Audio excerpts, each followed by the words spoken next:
Par une nuit orageuse, un avion de ligne américain amorce un atterrissage de routine qui s'achève dans le drame. Les enquêteurs sont chargés de découvrir les éléments qui ont provoqué le crash de l'avion, entraînant la mort de tous ses passagers. Dans les Rocheuses canadiennes, un pilote rate sa manœuvre d'atterrissage. Dans les secondes qui suivent, l'avion à pleine vitesse s'écrase brutalement dans la forêt avoisinante. L'accident est-il dû à une défaillance mécanique ou à une erreur humaine? Les experts cherchent les réponses dans les boîtes noires, seuls témoins de ces deux tragédies. Vous écoutez Les boîtes noires, seuls témoins des crashs, première partie.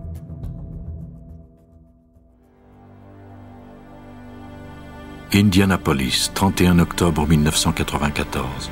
Le vol 4184 d'American Eagle s'envola par un temps pluvieux à destination de Chicago à moins de 100 km. Alors que le bimoteur arrivait à destination, les contrôleurs aériens avisèrent l'équipe de pilotage qu'ils devaient s'attendre à un délai. Une tempête féroce retardait les atterrissages à l'aéroport international O'Hare. On ordonna à l'avion d'aller survoler un secteur rural du nord-ouest de l'Indiana. Les pilotes, ayant remarqué la formation de verglas sur les ailes, activèrent leurs dégivreurs. Afin de stabiliser l'avion et de maintenir leur altitude, ils enclenchèrent le pilotage automatique. Les agents de bord rassuraient les passagers. Tous les autres vols ayant été retardés, ils ne rateraient pas leur correspondance. Cet aéroport, qui est un des plus gros trafics au monde, était complètement paralysé. Selon les enregistrements des annonces faites pendant le vol, le capitaine tenta de rassurer les passagers de plus en plus nerveux. L'avion attendit ainsi pendant plus de 30 minutes. À cause de la tempête, certains passagers avaient hésité à s'embarquer. Maintenant, ils étaient de plus en plus inquiets. Les transcriptions indiquent que les contrôleurs donnèrent finalement la permission au vol 4184 de commencer ses manœuvres d'atterrissage.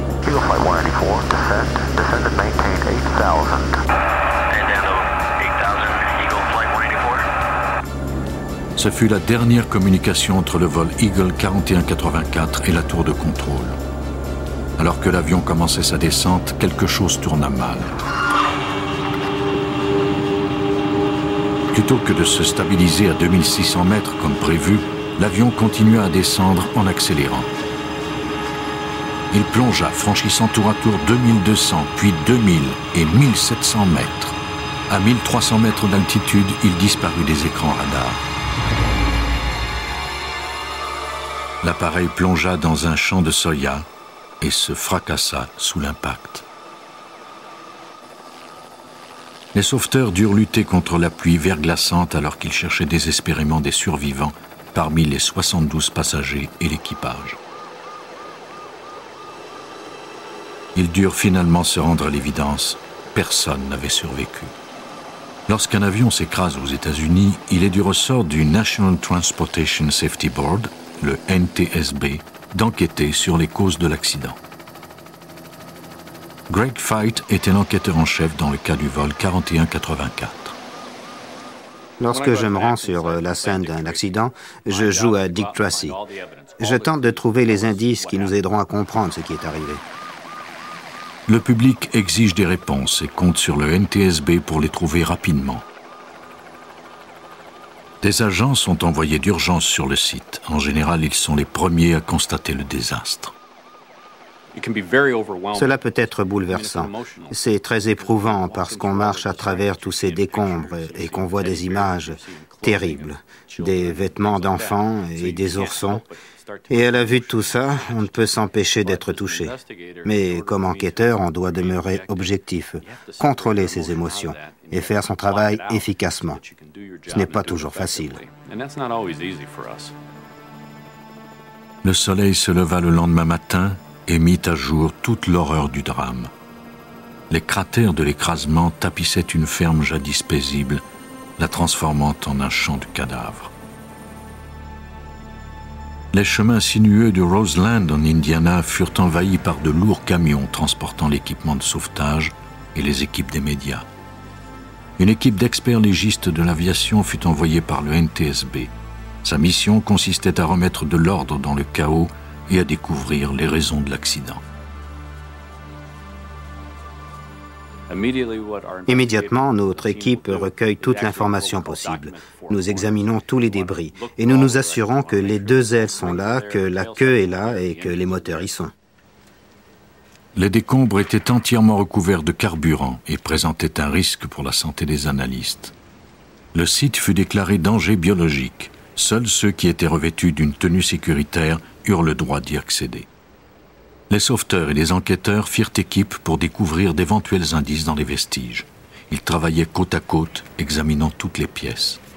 Dès que cela fut possible, on transporta les restes des corps afin de commencer le pénible processus d'identification. En tant qu'enquêteurs, nous examinions les débris physiques de l'avion, c'est-à-dire les décombres eux-mêmes.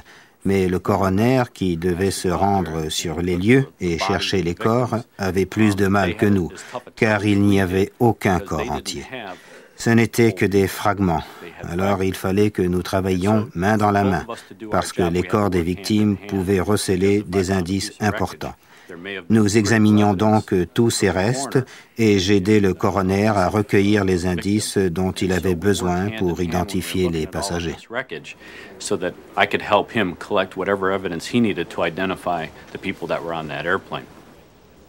À mesure que les corps étaient identifiés, ils étaient remis aux familles pour être inhumés.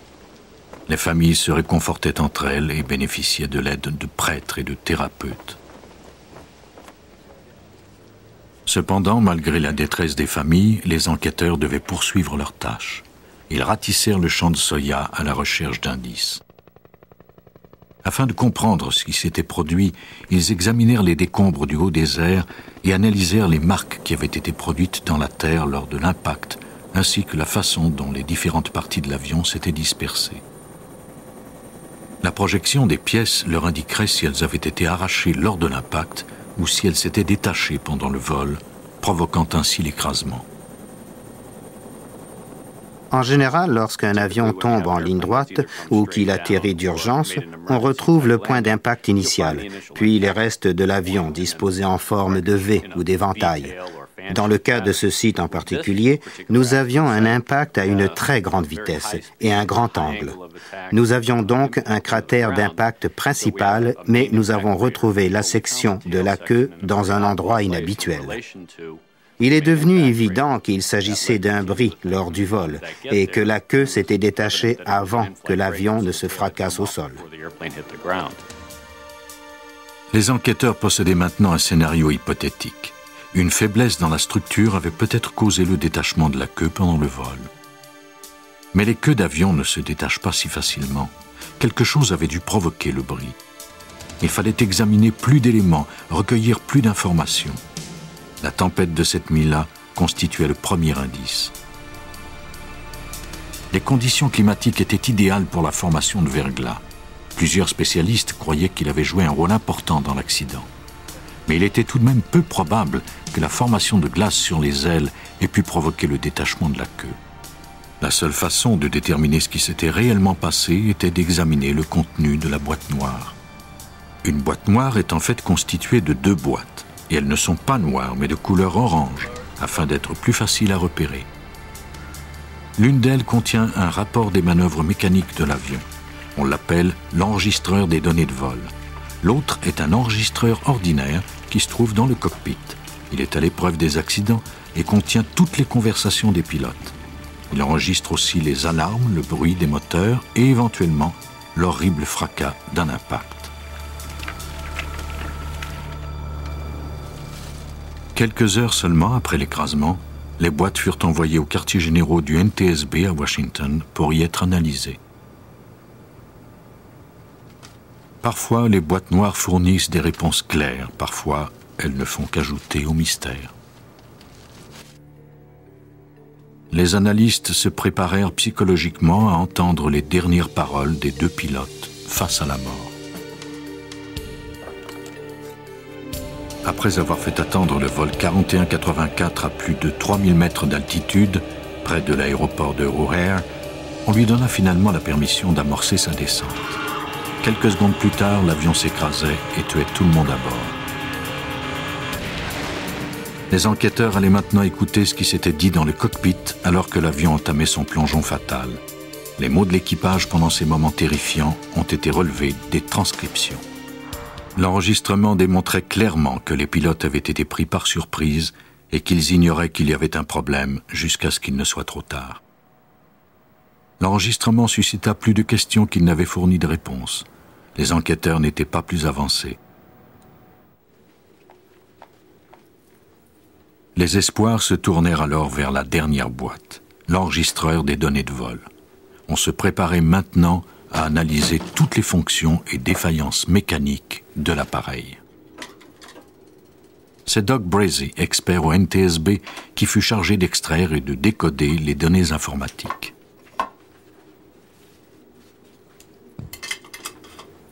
Ces données varient selon l'âge et le type d'avion dans lequel se trouve la boîte noire. Celle du vol 4184 surveillait environ 100 fonctions mécaniques.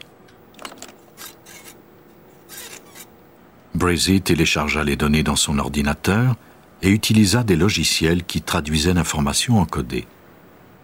L'ordinateur classa ensuite ces informations sous forme de chartes et de graphiques. Ces graphiques décrivaient les manœuvres du pilote et la réponse de l'appareil juste avant son écrasement. On juxtaposa ces graphiques afin de comprendre leur interaction. Lors des analyses, Brazee constata que l'avion avait été déstabilisé par un événement soudain. Afin de découvrir la nature de cet événement, il créa une version animée de l'accident. Il est très difficile d'établir le sens du temps et de la vitesse où tout s'est déroulé en observant des chiffres et des graphiques. Doug Brazee, expert en boîte noire. Or, l'animation nous permet de saisir la séquence de ce qui s'est passé avant et pendant l'accident. L'animation combine toutes les fonctions de l'avion en un modèle que les enquêteurs peuvent ensuite visionner. Tout avait commencé lorsque l'avion avait amorcé sa descente à 3000 mètres. Le pilotage automatique se désenclencha sans avertissement. Les volets sur les ailerons se soulevèrent soudainement et l'avion vira violemment sur sa droite. Les pilotes s'emparèrent des contrôles et tentèrent de reprendre leur position, mais la vitesse était trop grande. Les contrôles leur échappèrent des mains et le nez de l'avion piqua droit vers le sol. L'avion traversa les nuages et la vue du sol emplit soudain le pare-brise de la cabine de pilotage. Il fonçait à 640 km/h. Les pilotes tentèrent désespérément de remonter le nez, mais la tension qui en résulta était trop forte pour la structure. La queue s'arracha juste avant que l'avion ne s'écrase au sol. L'animation clarifiait la séquence des événements.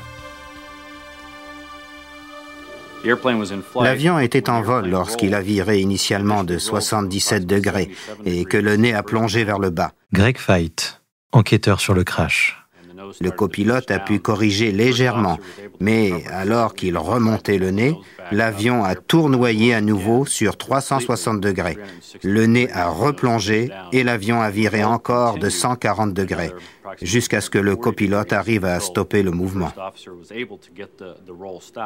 La position perpendiculaire de l'avion, combinée aux efforts pour le remonter, a causé une trop grande pression aérodynamique sur la queue, qui s'est littéralement arrachée et a été propulsée au point le plus éloigné du site.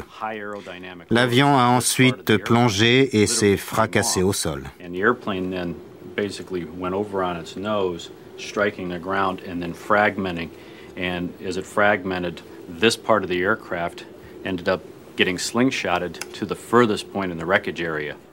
Il était maintenant évident que l'écrasement n'avait pas été causé par le bris de la queue pendant le vol. Il ne restait que l'hypothèse du verglas comme cause probable de l'écrasement. Mais l'accumulation de verglas est un phénomène graduel dont l'apparition pourrait difficilement provoquer un accident aussi soudain. Qu'est-ce qui avait pu faire accélérer si brutalement l'avion et provoquer ainsi son écrasement ? Savoir comment vole un avion permet parfois de mieux comprendre pourquoi il peut s'écraser. À l'université Embry-Riddle de Prescott, en Arizona, des chercheurs utilisent des corridors de vent pour démontrer les lois de l'aérodynamique. Ici, les forces du vent sont rendues visibles, ce qui permet de comprendre les principes de base d'un vol. Plus l'air passe rapidement sur une surface, plus la pression est légère. L'air du dessous est plus lent et pousse l'appareil vers le haut. L'air circule plus vite sur le dessus arrondi de l'aile car il couvre une plus grande surface. Il est impératif cependant que la surface du dessus soit parfaitement lisse et que rien ne vienne déranger le courant d'air. S'il est perturbé, l'aile perd la pression qui soulève l'avion. Tout objet étranger sur les ailes perturbe ce courant d'air. Par exemple, la glace peut se former et se briser, laissant des angles irréguliers. Ces angles peuvent provoquer assez de turbulence pour faire s'écraser un avion. Le vol 4184 était un avion de la série ATR-72. Les enquêteurs de Roseland découvrirent que ces avions avaient déjà eu des problèmes de verglas par le passé. Pourtant, la boîte noire démontrait que le système de dégivrage fonctionnait normalement. Les enquêteurs apprirent alors l'existence d'un phénomène météorologique plus rare, la formation de gouttes de pluie verglaçantes d'une taille supérieure à la normale. Une vérification auprès de météorologues leur confirma que les conditions de cette nuit d'Halloween étaient idéales pour l'apparition de ce genre de phénomène. Mais était-ce vraiment ce qui s'était produit? Pour le vérifier, les fabricants des ATR se rendirent dans le désert de Mojave en Californie pour y recréer exactement les mêmes conditions météorologiques. Lors d'une expérience appelée le test de l'avion ravitailleur, un jet modifié de l'armée de l'air américaine projeta un nuage verglaçant de 2,50 m de largeur. Un avion identique à l'ATR de Roseland pénétra dans le nuage. Les gouttes d'eau verglaçantes avaient été teintes en jaune afin que les analystes puissent voir la formation de glace sur le nez et les ailes. Pour éviter un accident éventuel, les pilotes d'essai volaient à très haute altitude, ce qui leur laissait suffisamment de temps pour se replacer ou s'éjecter si cela s'avérait nécessaire. Au début, on n'en voya que de la pluie verglaçante normale. Les petites gouttes d'eau gelèrent dès qu'elles atteignirent le devant des ailes et les dégivreurs firent fondre la glace. On en voya ensuite le nuage de grosses gouttes d'eau verglaçantes. Lorsque les gouttes d'eau atteignirent les ailes, elles ne gelèrent pas immédiatement, mais se répandirent plutôt sur le dessus des ailes, hors de la portée des dégivreurs. On venait de remettre les derniers morceaux du casse-tête en place. Normalement, lorsqu'une aile est libre de tout obstacle, les vents glissent doucement sur le dessus et le dessous. Greg Feit, enquêteur sur le crash. Mais dans le cas de Roseland, le courant d'air était perturbé. Lorsque le vent revenait sur le haut de l'aile, nous sentions une forte turbulence. Cette turbulence a créé un système de basse pression. Les ailerons sont passés d'une position neutre à une position de déflexion maximale de 14 degrés en un quart de seconde. Les enquêteurs savaient enfin exactement ce qui était arrivé cette nuit-là et pourquoi. Les pilotes volaient au-dessus des champs et discutaient. Le pilotage automatique était enclenché. Ils croyaient que tout allait bien, mais ils ignoraient qu'un amas de glace était en train de se former derrière les dégivreurs. Alors qu'ils commençaient leur descente, des morceaux de glace se détachèrent. La crête qui restait était acérée et irrégulière et provoqua les turbulences. Ces turbulences créèrent un puissant système de basse pression qui agissait comme un vacuum, en tirant littéralement les ailerons vers le haut et en faisant tournoyer l'avion. Les tentatives pour rééquilibrer l'appareil firent s'arracher la queue. L'avion plongea ensuite droit vers le sol. Après, on n'entendit plus que la pluie tomber, puis le bruit des sirènes dans la nuit.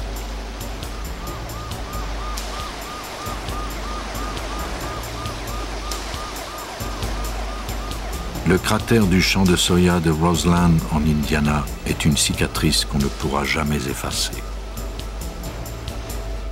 Mais les efforts des enquêteurs du NTSB n'ont pas été vains. Grâce à eux, le système de dégivrage des avions de modèle ATR a été repensé et s'étend maintenant plus loin vers l'arrière de l'aile.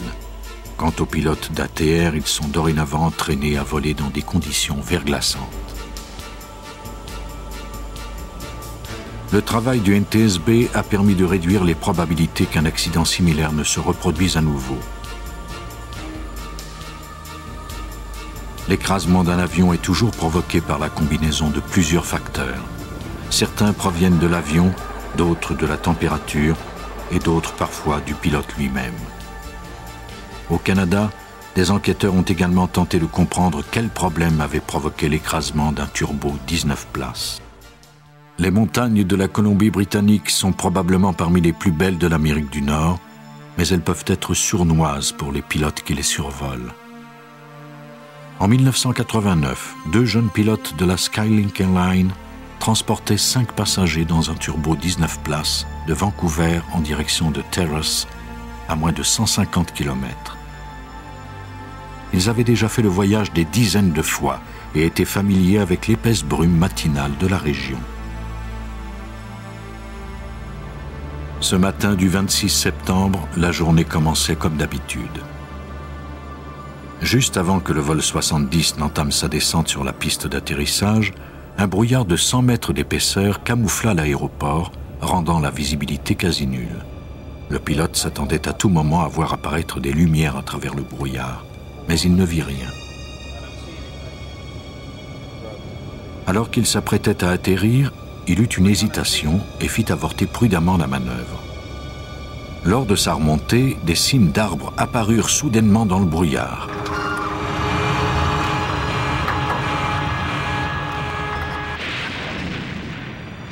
L'avion laboura les arbres, tournoya et prit feu. Les pilotes et les passagers furent tués sur le coup. Le Bureau de la sécurité des transports du Canada assigna des enquêteurs afin de découvrir les raisons de cette catastrophe. Des arbres s'étaient effondrés sur le fuselage. Une des ailes était déchiquetée, la cabine écrasée, le cockpit entièrement éventré, exposant quantité de fils, câbles et circuits. La force de l'impact avait arraché les propulseurs. On dut chercher pendant des jours les pièces éparpillées dans la forêt. Mais l'analyse des décombres serait encore plus laborieuse. C'est une spécialité légiste très exigeante. L'enquêteur en chef Roger Ayotte se souvient de la scène. L'avion s'était écrasé à quelques 500 mètres de l'aéroport et le site lui-même n'était pas particulièrement grand. L'avion avait percuté le sol à une grande vitesse et il était considérablement détruit. Lorsque nous sommes arrivés sur le site, ce n'était pas évident de savoir quel avait été le problème. Lors de l'analyse des décombres, nous avons réalisé qu'en fait, l'avion s'était écrasé sur le dos parce que la position des moteurs était inversée. Ayotte et son équipe conclurent que la brume avait peut-être joué un rôle, mais un rôle mineur. Les pilotes avaient trop d'expérience et la collision avait été trop rapide, trop violente, la dévastation trop complète. Vous venez d'écouter Police Scientifique. Si vous avez aimé ce podcast, vous pouvez vous abonner sur votre plateforme de podcast préférée et suivre Initial Studio sur les réseaux sociaux. Cet épisode a été écrit par Steven Zorn et Lynn Waltz. Il a été réalisé par David Aycox. Police Scientifique est un podcast coproduit par Initial Studio et New Dominion Pictures, adapté de la série documentaire audiovisuelle New Detectives, produite par New Dominion Pictures. Production exécutive du podcast, Initial Studio. Production éditoriale, Sarah Koskiewicz et Astrid Verdun, assistée de Sidonie Cotier. Montage, Johanna Lalonde, avec la voix de Benjamin Septemours.